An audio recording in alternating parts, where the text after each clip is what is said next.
Y ahora, otro nivel.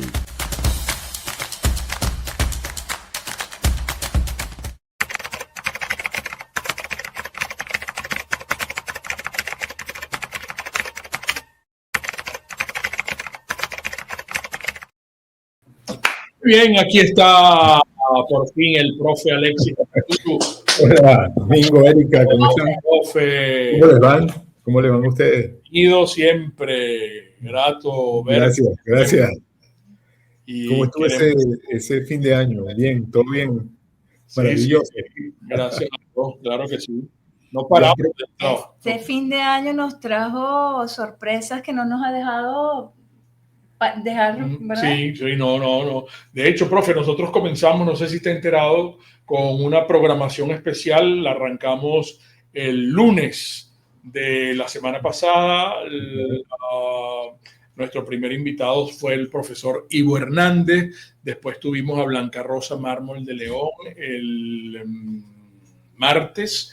El miércoles no pudimos con el doctor Alejandro Perdomo, pero lo tuvimos ayer. El jueves estuvo el doctor Aguana, Luis Manuel Aguana, y el viernes pasado cerramos con la historiadora Alejandra Martínez Cánchica. Este lunes abrimos con Juan Carlos Sosa Púrua, que el programa ha tenido, una difusión impresionante. Ayer nos encontramos con él en los clásicos trasnocho. El martes tuvimos al profesor Eric del Búfalo. El miércoles sí pudo estar con nosotros y acompañarnos el doctor Alejandro Perdomo. Y hoy tenemos a Alexis Alzuru. La programación la hemos llamado y hemos tratado de ser concretos. ¿Qué pasó? ¿Dónde estamos? ¿Y qué viene? Son esas tres preguntas que adornan como título la programación especial. Preguntas que ya de inmediato las dirigimos a usted. Gracias, Mingo, por varias cosas. Gracias yo te comentaba en una nota de voz que te dejé y le dejé a los dos. Gracias por las invitaciones recurrentes en los últimos años, porque me ha permitido en lo personal, y me imagino que a otros invitados, dar una apreciación de lo que estaba ocurriendo en Venezuela. Sí. Digamos que una apreciación en minoría, para decirlo de alguna manera, ¿no? Pero esa apreciación, yo te comentaba en esa nota de voz, yo creo que los servicios de inteligencia de Donald Trump deben ser que ven tu programa. La CIA ve tu programa. El programa, qué honor. Porque fíjate lo siguiente, los argumentos que esgrime Trump o esgrimió para definir la ruta de la transición que se inició en Venezuela a partir del 3 de enero, son exactamente los tres argumentos que al menos yo he expuesto de manera muy clara en tu programa desde antes de las primarias de la oposición. Sí. Estamos hablando desde el año 23, ¿no? De octubre del año 23, que fueron las primarias. Desde esa época, yo he venido sosteniendo tres tesis. No he sido el único venezolano, hemos sido varios, pero una minoría, una microminoría.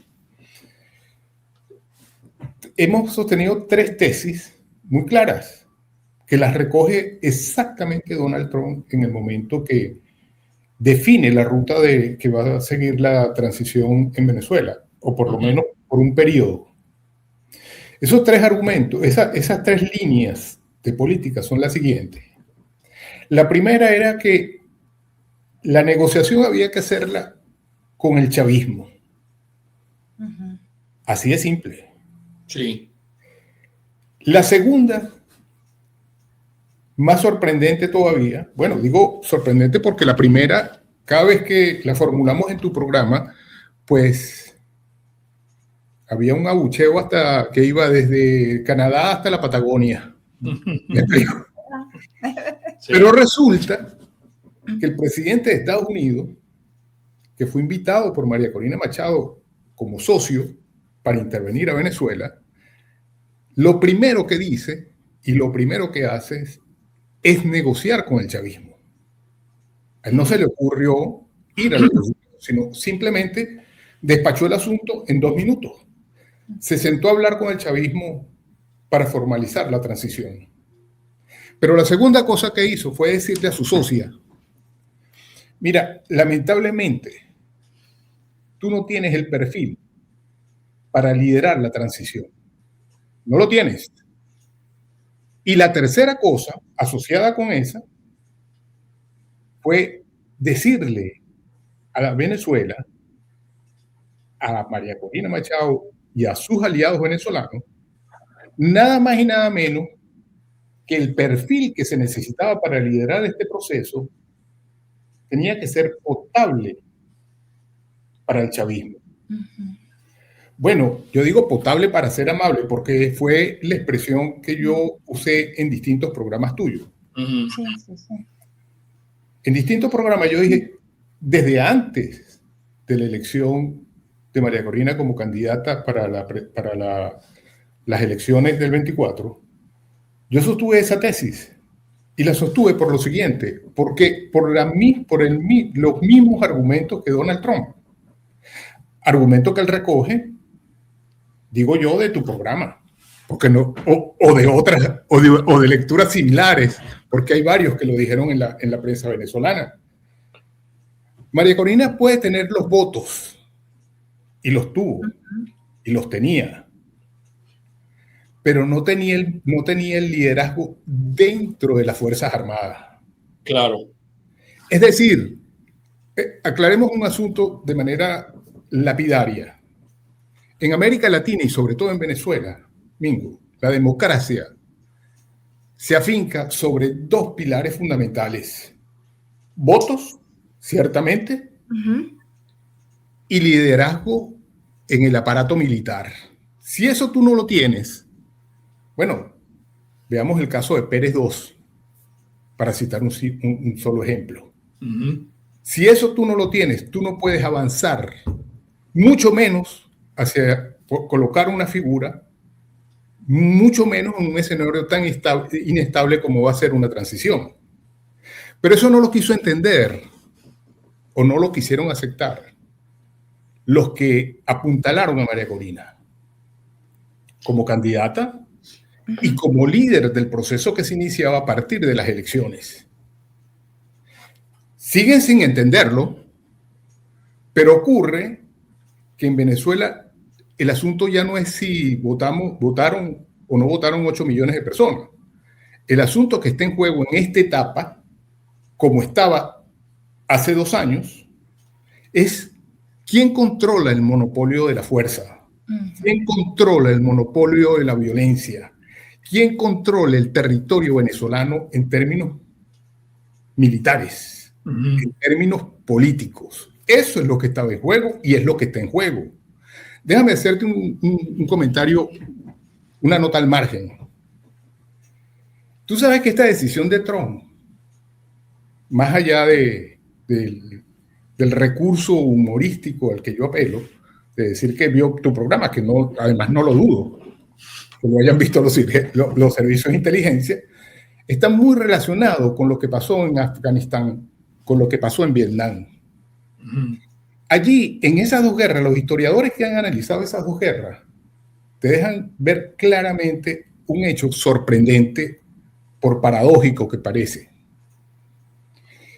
En Vietnam, como en Afganistán, Estados Unidos ganó todas las batallas, todos los enfrentamientos, todas las operaciones tácticas, todas las operaciones cuerpo a cuerpo que tuvo, por pequeñas que fuesen, todas, pero perdió la guerra, tanto en uno como en otro. Es decir, el asunto no es, tú puedes sacar a un presidente, tú puedes hacer una operación maravillosa, como dice Trump, y sacar a un presidente, como hizo con Nicolás Maduro, sacarlo en 3 minutos. Hacer una película en vivo de esa operación y todos quedamos maravillados. Pero eso no significa que ganaste la guerra. Significa que tuviste una operación exitosa, porque tienes el mejor ejército del mundo. Eso fue exactamente lo que ocurrió en Afganistán, exactamente lo que ocurrió en Vietnam durante 10 años. Bueno, Trump ponía el ejemplo de Irak, cuando, Sí. sabes que reporteros, porque Trump es un dinamo y se mueve rápido, y entonces siempre cuando hay chance de los reporteros en alguna rueda de prensa o se va a montar en un avión, lo abordan y le preguntaron sobre ese mismo particular y él puso el ejemplo que en cuanto a Irak, hasta los generales los habían descabezado y puso el ejemplo de lo que había surgido después, del monstruo que surgió después de esa acción, pues, ¿no? El asunto es que el ejército que interviene, si no tiene el dominio territorial de las armas, del monopolio de la violencia, no puede avanzar en la transición, se cae la transición, no gana la guerra, es simple. Bueno, en Venezuela tenemos una transición en esos términos. Tenemos una transición que puede ser una ilusión, porque tenemos al chavismo. Fíjate que él elige no a un perfil potable para el chavismo, él elige una chavista para liderar la transición. Porque se da cuenta de algo dramático, que la oposición venezolana dejó hace mucho tiempo de ser una opción de poder. Pero peor aún, con lo que se hizo a partir del año 23, es decir, de agarrar 8 millones de votos y lanzarlo a una estrategia de confrontación abierta con el chavismo, liquidamos la posibilidad de avanzar hacia una transición política, progresiva, negociada, y nos fuimos y liquidamos las pocas posibilidades que tenía la oposición de convertirse progresivamente en una opción real de poder. Si tú hubieses ido por la estrategia 2, tú hubieses tenido un proceso de transición liderado por Venezuela, por líderes venezolanos, por políticos venezolanos, y no hubieses tenido que recurrir a una figura, a un presidente de otro país que ahora se convierte en el presidente de Venezuela. Y tú tienes ahora una transición con Donald Trump de presidente, con Marco Rubio de vicepresidente y con una chavista, no con un opositor, sino con una chavista de secretaria del presidente de Estados Unidos y del secretario de Estado de Estados Unidos. Una cosa sorprendente. Ellos dicen que todavía no se puede hablar de transición, eso iba a comentarle, profe, sino que hay unos pasos que anteriores. hay unas fases previas, hay unas fases de estabilización y finalmente la tercera fase, según lo que comentaba Marco Rubio, sería la transición. Para usted sí ya estamos en transición. Sí. Bueno, pero claramente es que Maduro no está en el poder. Es simple. Maduro está preso, por una parte. Y tienes a Estados Unidos, al presidente de Estados Unidos y al secretario de Estado de Estados Unidos tomando las decisiones por Venezuela. Si eso no es una transición, tú me dirás qué es. ¿Me explico? Ahí el poder, la transición es tan poderosa lo que está ocurriendo en Venezuela que el escenario de decisión se transfirió a Estados Unidos. A alguna gente le parecerá extraordinario, maravilloso. Ojalá nos vaya bien, por lo menos en términos económicos, durante un tiempo. Pero la verdad verdadera es que en Venezuela tú no tienes la misma estructura de poder que tú tenías el 31 de diciembre, ni siquiera el 1 de enero. Tú tienes otra cosa totalmente distinta. Claro, pero el chavismo continúa aquí.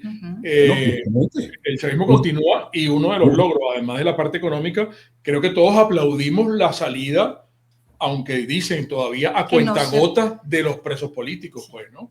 Eso es un logro significativo. Bueno, es que bueno, sería impensable que una intervención de esa naturaleza no tenga logros, pero esos logros significan que ganamos la batalla, que vamos hacia la democracia real.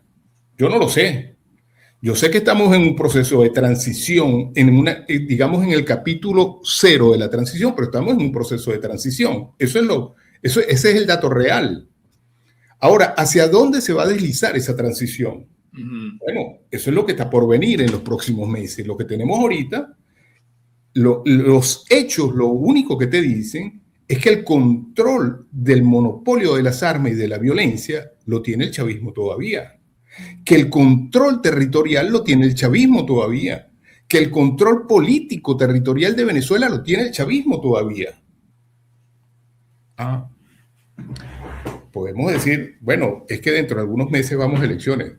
Bueno, lo veremos si vamos a elecciones. Dios quiera que así sea. Mientras tanto, hay un presidente que está negociando mejor, ni siquiera negociando, está dando órdenes. Porque tú lees las declaraciones de Donald Trump y de Marco Rubio y son órdenes a Delcy Rodríguez. Ahora, no hay que ser ingenuo. El chavismo tiene su agenda porque hay una cosa sorprendente. Si tú piensas, Mingo, lo que ocurrió después del día 3, el día 4, el día 5, y una vez que se instala Delcy Rodríguez en Miraflores, ella comienza a tomar decisiones casi que inmediatamente. Casi que inmediatamente. Es decir, que el chavismo, las decisiones que ella comenzó a tomar, no las decidió la madrugada del 3 de enero. Es imposible. Las decisiones que ella ha venido tomando son decisiones que suponen un proceso de elaboración previa. Ahí había una agenda que se viene desarrollando, pero la agenda la tenía, la agenda de lo que se iba a hacer después de la salida de Maduro, la tenía el chavismo, no lo tenía la oposición. O sea, cuando tú ves las decisiones, incluso la salida de los presos, en un tiempo tan corto, que hayan tomado decisiones tan rápidas, significa que aquí había un plan muy bien elaborado. Por lo menos la lectura que yo tengo. Yo no puedo leer, yo no me puedo imaginar a Delcy Rodríguez con su hermano y con el ministro de Defensa sentados en la madrugada del día 3 armando una agenda de decisiones. Eso es imposible, o parece imposible, pero lo hicieron. Tienen una agenda de decisiones, conversadas con Estados Unidos, negociadas con o impuestas por Estados Unidos, esa es la verdad. Pero lo están tomando y la están tomando ellos. Que ellos estén liderando la transición no significa que no haya una transición. Tú puedes ir a una transición hacia un tipo de chavismo distinto. No lo sé hacia dónde vamos, porque eso solo lo saben ellos y su jefe hasta ahora, que es Donald Trump. Entendamos también, por cierto, que los acuerdos de Donald Trump terminan cuando a él le parecen. Él no firma acuerdos eternos, eso es lo que ha demostrado, por lo menos con Ucrania y lo que acaba de pasar con Europa, te demuestra que Donald Trump firma acuerdos y los deshace cada 24 horas. Entonces él tiene un acuerdo con el chavismo y viene en un trabajo con el chavismo, con una agenda con el chavismo, que aparentemente puede durar o 6 meses o año y medio. Claro, y si quiere lo dejamos para la próxima parte porque vamos a hacer un pequeño paréntesis de publicidad. Hay muchas inquietudes con respecto a lo que has dicho hasta ahora. Te quería preguntar, ya que tú dices que estamos en transición, que es evidente como lo has explicado, ¿la transición culminaría con unas elecciones? Esto lo pregunto porque como has criticado a la oposición, la oposición ya comienza a salir desesperadamente como para pedir elecciones, como para que se adelanten elecciones. Hay gente que sale de la clandestinidad con chiva y con barba diciendo, y tenemos a un Capriles ahora que está metido de pata y cabeza en la asamblea esta nueva de esta gente, y pidiendo elecciones, y pidiendo elecciones, y pidiendo elecciones. La transición se acabaría con unas elecciones, y nosotros estamos en esta transición. Hay capacidad en estos momentos, políticamente hablando, para ir a unas elecciones con todo el aparato que maneja y que sigue manejando el chavismo de las instituciones, incluyendo todo lo que atañe a lo electoral. Eso lo podemos dejar con puntos suspensivos muy brevemente. Alexis Alzuru, hoy con nosotros. Hablemos de Paterdama, que es la pescadería de Venezuela. Vito es el padrino del pescado en Venezuela. Usted vaya y pregunte por Vito. Él le va a ofrecer un ceviche, que es el mejor ceviche de Caracas. Es delicioso. El ceviche que está en la Avenida Victoria, que es donde está Paterdama. Pero además, usted le puede hacer seguimiento a nuestro fish truck. Hoy están aquí en Santa Rosa de Lima. Están en Santa Rosa de Lima y creo que en Manzanares también. Pero hágale usted seguimiento o igual, si usted quiere que le llevemos toda la frescura del mar a su casa, utiliza el delivery, que es una maravilla. Pescadería Paterdama, con lo más fresco del mar a tu hogar. Hay un carro Honda, ¿Cuál que es el Honda City. El Honda City, mujer, tiene la particularidad, es decir, en él se conjugan dos aspectos importantísimos, porque es un carro ejecutivo, pero al mismo tiempo es un carro familiar. El Honda City, pues, ¿no? 2026. Este es el HRV. Esta es la camioneta HRV, que todo el mundo está fascinada con esta camioneta. Igual usted puede venir para que pregunte y para que los pruebe y maneje, porque hay un test drive, que usted como Erika, pues Erika hizo un documental manejando esta camioneta, ¿no? Que está en las redes de Distasi Motors, que Distasi Motors es la Honda de los palos grandes y lo está esperando. Y también hablemos de la cocina de María Torres. Fíjense, ya estamos a jueves. ¿Usted qué va a encargar para el fin de semana? Oye, ¿qué le pudiera encargar yo a mi mamá, que está cumpliendo hoy 95 años? La torta de queso criolla. Mi mamá está cumpliendo 95 años, mujer. Qué maravilla, qué maravilla. 95 años. Sí. ¿Qué le podré encargar a mi mamá, María Torres, de los postres que ella hace? La torta de queso. La torta de queso criolla le puede encantar a mi mamá. Claro. Tienes razón. Bueno, y encarguen ustedes también todas esas ricuras de la cocina mantuana que de manera muy particular, única, elabora. Así, tuve que tragar. Tengo hambre, mujer. La cocina de María Torres, los recuerdos culinarios de siempre. El profe Alexis Alzuru lo tenemos hoy con nosotros. Hay muchas inquietudes para el profe Alexis Alzuru. Voy a ir agregando algunas. Jazmín Zambrano preguntaba si la dolarización de Venezuela pudiera ayudar a algún cambio en el escenario. Eso sería en el plano económico. Eduardo Rivas quiere conocer su opinión, si le ve algo positivo a la extracción de Nicolás Maduro. Y Wilfredo Rangel también tenía una pregunta que se me acaba de ir. Aquí, Jazmín Zambrano también pregunta, ¿puede plantear varios escenarios para el próximo tiempo en lo económico, político, social, electoral? La gente quiere saber qué opina el profesor Alzuru, qué visión tiene de los próximos pasos, de lo que puede venir ahora. Sí, por ejemplo, Mario Mustiola también dice, si usted está de acuerdo con el rumbo de esta transición, ¿cuáles son los resultados tangibles que el ciudadano verá en su bolsillo a corto plazo para validar ese optimismo que usted manifiesta? Acá Eduardo Rivas también pregunta, ¿la transición es hacia dónde? ¿Hacia qué? ¿Se podría exterminar la cultura política, economía socialistoide y abrir las puertas a un modelo de derecha liberal o conservadora? Le preguntan al profe Alzuru el futuro del chavismo, si se puede convivir con el chavismo, porque se requiere, pactar tejido social. Hay que avanzar, pues, ¿cómo se avanza en todo esto? Sí, y recordando además que algunos señalan que de haber colocado a otra persona que no fuera alguien del mismo chavismo, Venezuela en estos momentos seguramente estaría hundida en un gran... una guerra civil casi. Sí, claro. Justamente por eso son muchas preguntas, pero yo quisiera agarrar dos a ver si a partir de dos preguntas podemos dar respuesta a las demás de manera colateral. Yo en lo particular nunca estuve de acuerdo con una intervención. Nunca. En tu programa lo dejé bastante claro.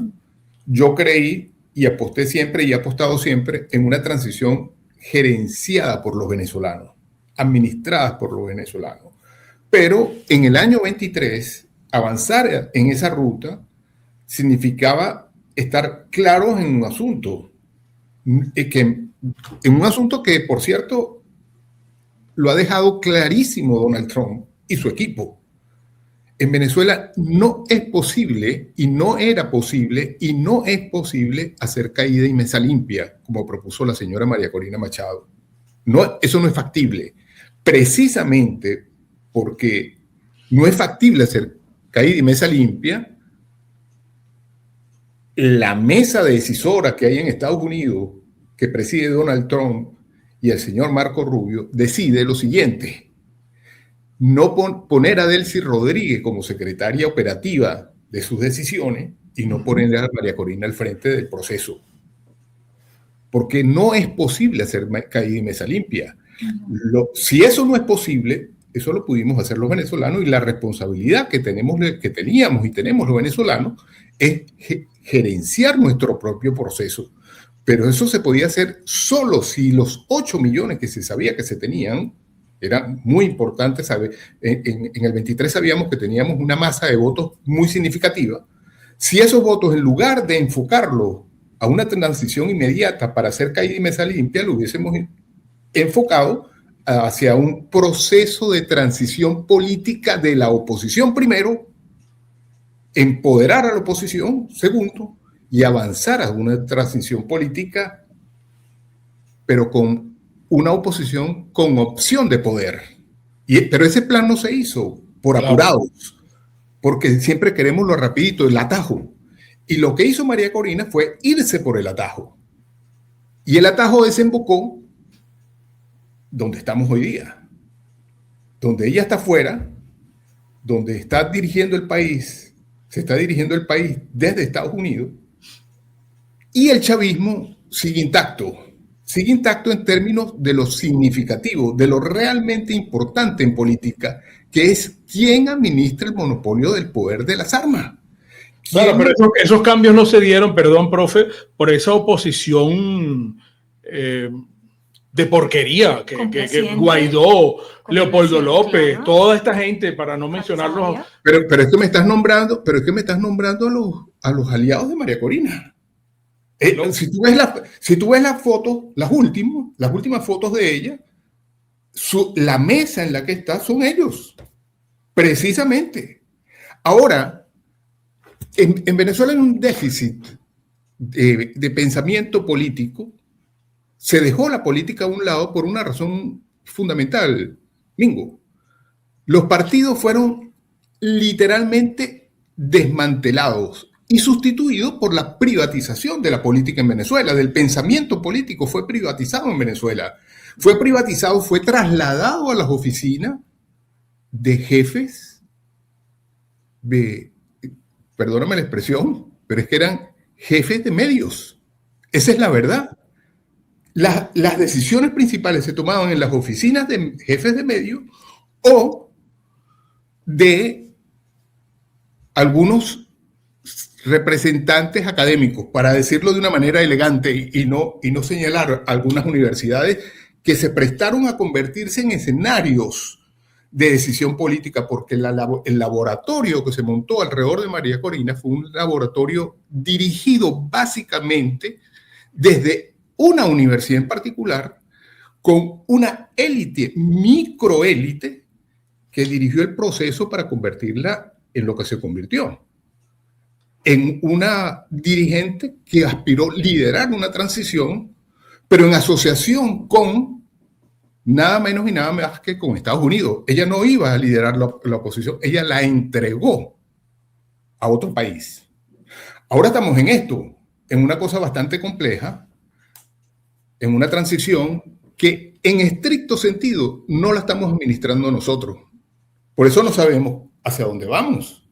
El chavismo sabe porque es el operador que ellos tienen acá, porque mantienen el control, pero los demócratas no tenemos cómo penetrar eso, porque las decisiones las está tomando Donald Trump, Marco Rubio y Delcy Rodríguez. Eso es una transición militarista, y militarista porque el aparato chavista, cuando hablamos del aparato chavista, lo que estamos hablando es de las Fuerzas Armadas que tienen realmente el control, y una transición intervencionista, porque es otra otro país, otro presidente, el que está tomando las decisiones. Un presidente, además, que opera en función exclusivamente de sus intereses, incluso intereses personales, no necesariamente intereses nacionales. Pero, y aquí vamos entonces al tema de ¿en dónde estamos ahorita en transición? Claro que estamos en una transición. ¿Hacia dónde vamos? Bueno, están ocurriendo cosas muy interesantes. La transición es para poner orden, para que vayamos a un proceso electoral bajo el tutelaje. De hecho, se ha utilizado mucho la palabra tutelaje. Ajá. Bueno, es que un tutelaje no es otra cosa que tener a un presidente que no es nacional como director de orquesta. Así de simple. Eso es el tutelaje, para decirlo en términos bien cristianos. Pero el asunto es, ¿qué va a pasar en los próximos meses? Bueno, pueden pasar dos cosas, dos escenarios. Mingo. Que el chavismo se empodere, deje que Donald Trump caiga más de lo que ha caído en términos de política interna de Estados Unidos, se debilite más de lo que se ha debilitado, porque después de la cumbre de Davos salió mucho más debilitado en Estados Unidos, pero en 6 meses puede estar bastante más, y dentro de un año puede estar prácticamente metido en un proceso judicial para ser expulsado de la presidencia de Estados Unidos. Son escenarios de Estados Unidos, pero lo que ocurre en Estados Unidos va a tener una incidencia en Venezuela como nunca antes. Porque si Donald Trump se debilita y el chavismo no sale en 6 meses, tú puedes ir a una transición definida según los intereses del chavismo, no según los intereses de la oposición, porque la oposición, cuando tú la ves, sigue confundida. Sigue exactamente como estaba en el año 23. No solo desunida, porque no se trata de unificarse alrededor de una figura, no se trata de ser corinista.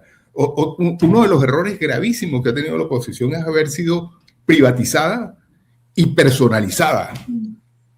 Tú, para ser opositor, tú tienes que estar detrás de la falda o de los pantalones de un señor. No.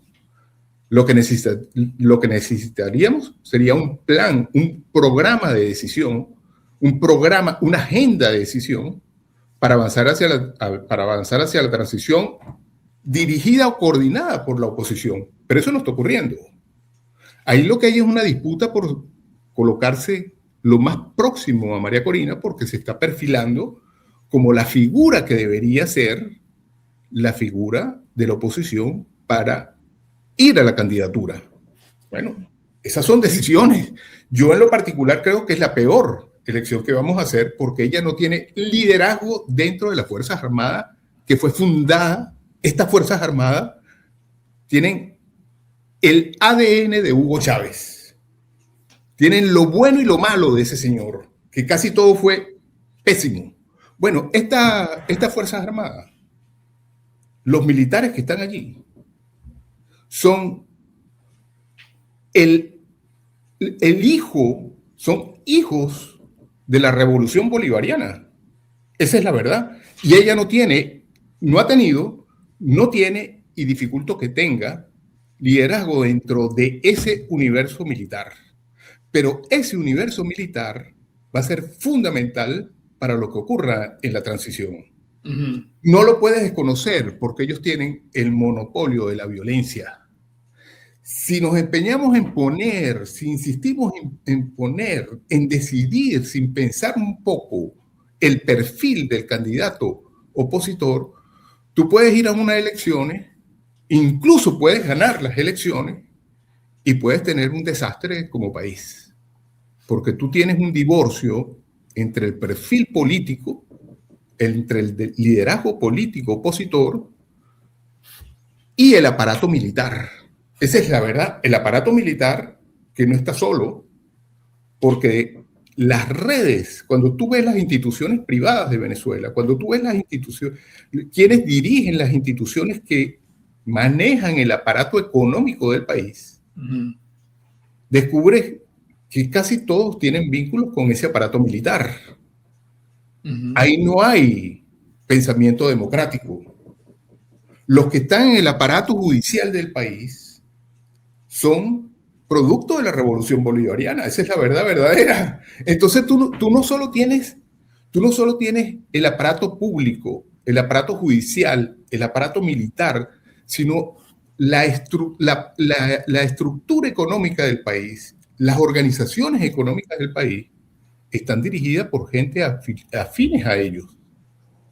Entonces, ¿qué es exactamente? ¿Cuál es el punto en el que nos tenemos que parar? ¿En cuál debe ser o quiénes deben dirigir un proceso que está minado? Que está minado porque el chavismo tiene el control territorial e institucional del país. Nos quedan unos 5 minutos, profe. Alexis Alzuru vislumbra un reacomodo del chavismo. Yo, claramente, eso sin duda alguna. Ahora, ese reacomodo del chavismo puede ser interferido o no, puede ser, digamos, dinamitado o no por los venezolanos, no por la oposición, no por nosotros, sino por lo que decida el señor Donald Trump. Y lo que él está decidiendo hasta ahora, al menos hasta el día de hoy, lo que él está decidiendo lo favorece a ellos, no favorece a la oposición. La oposición no tiene ni arte ni parte en el proceso que está en marcha, al menos hasta el día de hoy, por decisión del presidente de Venezuela llamado Donald Trump, por decisión del vicepresidente de Venezuela llamado Marco Rubio. Ellos decidieron eso y decidieron que se están entendiendo muy bien, excelentemente, estupendamente con Delcy Rodríguez, es decir, con una chavista. Mira bien lo que están haciendo. Yo no sé cuáles son sus intenciones, yo no sé exactamente cuáles son las intenciones del señor Trump. Creo que serán muy pocas las personas. Yo no sé si su esposa puede saber cuáles son las intenciones de él, pero lo que sí sé es que él está jugando rucaneado, para decirlo en jerga venezolana, es con el chavismo, no con la oposición. Los espacios de decisión que le está dando, se los está dando el chavismo, no a la oposición. Otra cosa. Trump dice cada rato que ellos están cooperando. Están cooperando y que lo están haciendo bien. Exacto, claro, están haciendo bien. Pero es que además, recordemos que él había dicho, una vez ocurrido la extracción, dijo en un primer momento que si no cooperaban, pues podía venir una segunda ola de ataque. Claro, que se vieran en este espejo. Y después dijo que no hace falta porque están cooperando. Están cooperando y están haciendo las cosas bien. Ajá. Pero es que a ellos les interesa, ellos ganan mucho tiempo. Mingo, y te voy a decir una cosa en política, 24 horas, el chavismo. Mientras que el chavismo gana tiempo para reacomodarse, para reposicionarse. Si tú lees la narrativa del ministro de la Defensa ayer, o antes de ayer, él dio unas declaraciones. Tú dices, bueno, este señor, a quien mucha gente subestima, y lo llama, lo califican de todas las formas posibles.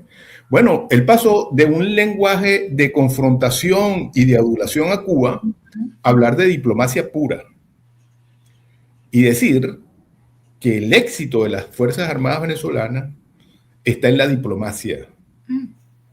O sea, ¿a quién le está hablando él? A Estados Unidos, no le está hablando a la oposición. Ellos están en un proceso de reacomodo narrativo, organizacional, político y militar. Para no dejar el poder. Para no dejar el poder. Ellos no tienen ninguna intención. Podrían venir algunas mejoras a nivel económico, de servicios públicos. Yo lo creo profundamente y gracias a Dios, porque es otra tesis que hemos manejado, que en lo personal he manejado, no soy el único, que hemos manejado en tu programa, Mingo. La oposición se ha equivocado, pero en muchas cosas, pero en una fundamental. Se convirtió en un misil permanente para destruir la economía del país. Y lo que está diciendo Donald Trump es, mire señores, vamos a separar la economía de la política. Los venezolanos tienen el derecho de vivir bien y los chavistas pueden administrar el poder. Eso es lo que está diciendo. Cuando él dice, mire, o sea, a Venezuela en los próximos 6 meses les va a ir estupendamente bien en términos económicos, ¿qué te está diciendo? Te está diciendo una cosa muy simple. Podemos mejorar la economía venezolana. Bueno, y podemos mantener el chavismo y seguir negociando con ellos a ver hasta dónde llegamos. Y si me va bien dentro de 6 meses, pues a lo mejor lo dejo el año y medio. Claro. Pero si 24 horas en política es una eternidad, bueno, yo no te quiero decir que son 6 meses o que es año y medio. Para una gente que tiene una capacidad de reacomodo mucho más rápida, que son los chavistas, mucho más rápida, y que aprenden de sus errores mucho más rápido que la oposición, porque la oposición tiene 25 años 26. Atacada en sus errores. Sí. Mientras que el chavismo les trajeron a Maduro, bueno, ya ellos antes de que extrajeran a Maduro tenían un guión de las decisiones que iban a tomar y las están tomando. Y habían negociado con Trump. Sí. Y nosotros nos enteramos que ellos habían negociado con Trump cuando Maduro estaba ya fotografiado con su braga naranja. La gente estaba en las redes sociales festejando y celebrando, y los chavistas estaban tomando decisiones. Oye, esa ha sido la oposición nuestra. Sí. Por favor. Entonces, llega un momento que tú dices, aquí hay que pararse un poco más en serio y pensar las cosas un poco más, con más sentido de venezolanidad. Sí. Y profesionalismo en la política. Profe, se nos ha agotado el tiempo. Bueno, mil gracias nuevamente, Mingo. No, gracias a usted. Mil gracias. Esperemos que este programa también lo haya visto Donald Trump. Bueno, lo cierto es que nosotros estamos aquí en Venezuela haciendo de tripas corazón para poder seguir con este proyecto que es Mingo TV. Sí. Y agradecemos sobremanera que siempre nos permita consecuente acá en nuestro trabajo el profe Alexis Alzuro, de verdad. Muchísimas gracias. Gracias. Un abrazo para ustedes. A la orden siempre.